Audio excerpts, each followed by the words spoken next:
Mystère et boule de neige. Une enquête de Bob Manchette. Bob Manchette n'est pas un bonhomme de neige ordinaire. Lors de sa naissance, au lieu d'un balai et d'un bonnet, Bob Manchette fut équipé d'une loupe, d'une pipe de gentleman et d'une casquette de tuite rouge ravie. Bob s'autoproclama premier détective de neige. Pour ne pas fondre, il partit vivre au pôle Nord. Et là, à part quelques bandits manchots et leur sombre complot, il n'eut guère de clientèle. Jusqu'à ce coup de fil du Père Noël. « C'est une catastrophe, vous devez m'aider. »« Père Noël, gardez votre sang-froid. Que se passe-t-il ?»« C'est la liste des cadeaux de Noël des enfants pour ma tournée. Elle a disparu. » Bob Manchette consulte son calendrier de l'Avent. « Nom d'une pipe! On est le 24 décembre. C'est une catastrophe. » « Je ne vous le fais pas dire. Venez, c'est urgent. J'habite un chemin des nuages. Je connais l'adresse. J'ai fait ma lettre au Père Noël dans le temps, comme tous les enfants. » À peine Bob est-il arrivé que le Père Noël, catastrophé, le conduit à l'atelier. Tout est prêt depuis une semaine. Les nouveaux patins pour le traîneau, les écharpes pour les rennes et la liste là, sur mon étagère. Et qu'est-ce que je trouve à la place ce matin? La liste des courses à faire. Voyons, crème fraîche, bûche, pâtissière, effectivement, ça ne ressemble pas à une liste de noms d'enfants. Heureux de vous l'entendre dire. Dites, votre pipe n'est pas allumée, c'est normal? Croyez-vous que j'ai le loisir de jouer avec le feu? Répond Bob agacé. Laissez-moi plutôt inspecter les lieux. La fenêtre de l'atelier est entr'ouverte. Bob sort examiner le sol à la loupe. Bingo! 2 minuscules traces de pas s'éloignent vers un grand hangar en haut de la colline. Père Noël, quelle est cette drôle d'usine? Eh bien, c'est l'entrepôt où mes lutins préparent les jouets. Pourquoi? Il semblerait que l'un de vos lutins se soit joué de vous. Quelle agitation dans l'entrepôt!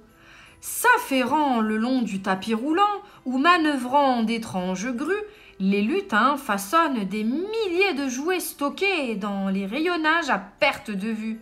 Bob Manchette en a le tournis. Qui est le responsable ici? Un lutin lève le nez d'un jeu électronique compliqué. C'est Martin, l'intendant cette année. Martin semble inquiet. Mes lutins n'ont pas que ça à faire d'aller fouiner dans les affaires du Père Noël. Vous semblez nerveux. Ce n'est que la routine pour vous, non? Chez les lutins, on change d'intendant chaque année. Cette fois, on a tiré mon nom et c'est beaucoup de responsabilité. Bon, j'avoue, les traces sont celles de mes bottines. Je suis allée vérifier sur la liste le nombre de poupées câlines. Mais je n'ai rien volé. Ce n'est pas du tout mon intérêt. Voyez plutôt du côté de Richie le renne. Ça le chagrine chaque fois qu'il est de tourner, de rater les étrennes. Richie le renne est de mauvaise humeur. Alors, sous prétexte qu'on est un renne volant, on est forcément un renne voleur? Quel grand détective, vraiment! Votre pipe est éteinte, soit dit en passant. Je ne vous accuse pas, j'enquête, réplique Bob Manchette, un peu vexé. Un voleur volant, avouez que c'est pratique pour ne pas laisser de traces. Pratique, mais il y a un hic. Je suis dispensée de tourner cet hiver.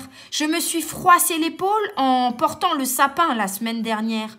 Voyez mon certificat vétérinaire. En quittant l'étable, Bob rumine. Son enquête piétine. Dans la cahute coquette, la mère Noël traque les épines de sapin dans tous les coins. Bob l'interroge. « Vous n'en avez pas assez chaque réveillon d'attendre minuit? sans votre mari? Bien sûr que non. Nous échangeons nos cadeaux le lendemain. Cela nous va très bien. Dites, évitez de fondre sur le tapis de l'entrée. Vous voyez bien que je viens de passer le balai. Encore une question. Où étiez-vous entre 10 et 11 heures ce matin? Ici, à préparer le sapin? Dans la cahute, Bob Manchette a rassemblé toute la maisonnée pour exposer ses conclusions. Mère Noël, d'après Richie le renne, le sapin est là depuis une semaine. D'ailleurs, il perd déjà ses épines. Votre alibi fond comme neige au soleil. Vous dites n'être pas sorti de la matinée, pourtant vous balayez soigneusement votre entrée. Comme vous avez balayé vos empreintes en revenant de l'atelier.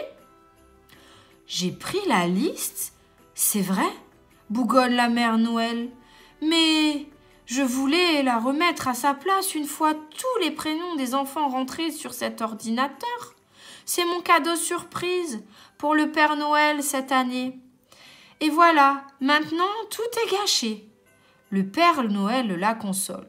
Quelle bonne idée! Avec un ordinateur? Si je perds la liste, je n'aurai qu'à la réimprimer.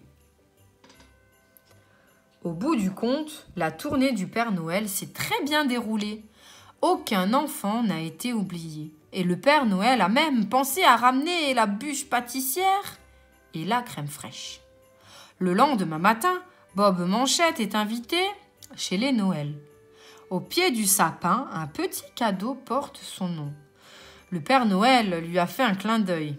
« Votre lettre ne précisait pas l'adresse. On s'est dit qu'on allait vous le livrer à la maison. »« Oh, le cure-pipe dont je rêvais, » dit Bob ravi. « Comment avez-vous deviné ?»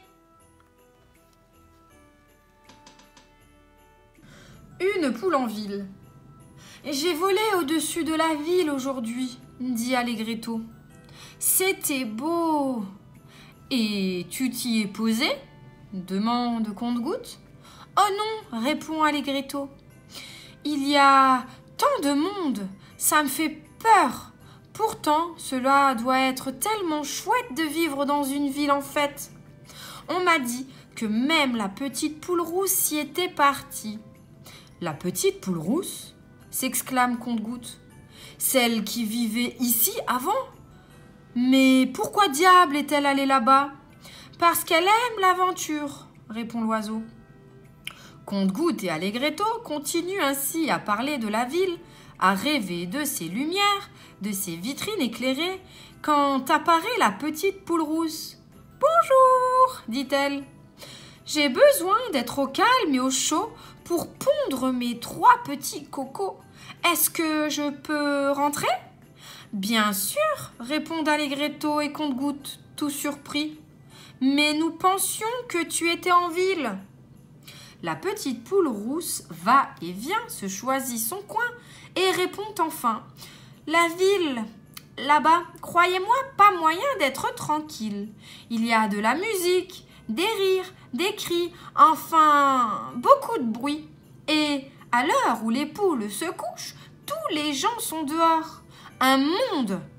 J'ai manqué 10 fois de me faire écraser par tous ces passants pressés qui ne me voyaient pas. Mais... et les jolies lumières? Demande Compte-Gouttes. Ne m'en parlez pas. Quand, enfin, j'ai trouvé un toit, un endroit rien que pour moi, rouge, bleu, jaune, vert, des centaines de lumières clignotaient ici et là. C'était très beau, mais même les yeux fermés dans ma tête, ça a continué à clignoter. Mais... et les vitrines illuminées? Demande Allegretto. Ne m'en parlez pas. Quand, de loin, j'ai vu tous ces animaux tourner et danser derrière les vitrines, je me suis dit « Chic, je vais me faire des amis ». Eh bien, vous ne me croirez peut-être pas, mais j'ai enfin réussi à approcher ces animaux. J'ai découvert que c'était des faux, des doudous. C'est vrai que c'est chouette en ville, en fait. Mais pour une poule, non merci. Ce n'est pas une vie. Par contre, je me sens vraiment bien ici. Et si t'as dit cote-cote, poc, cote-cote, poc, cote-cote, poc. La petite poule rousse pond 3 œufs en chantant. Je suis la petite poule rousse qui a pondu sur la mousse 3 petits cocos tout chauds dont les poussins naîtront bientôt.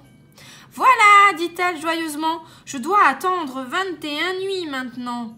21 nuits s'exclament Compte-Gouttes et Allegretto. Mais tes petits arriveront en même temps que le Père Noël. Youpi!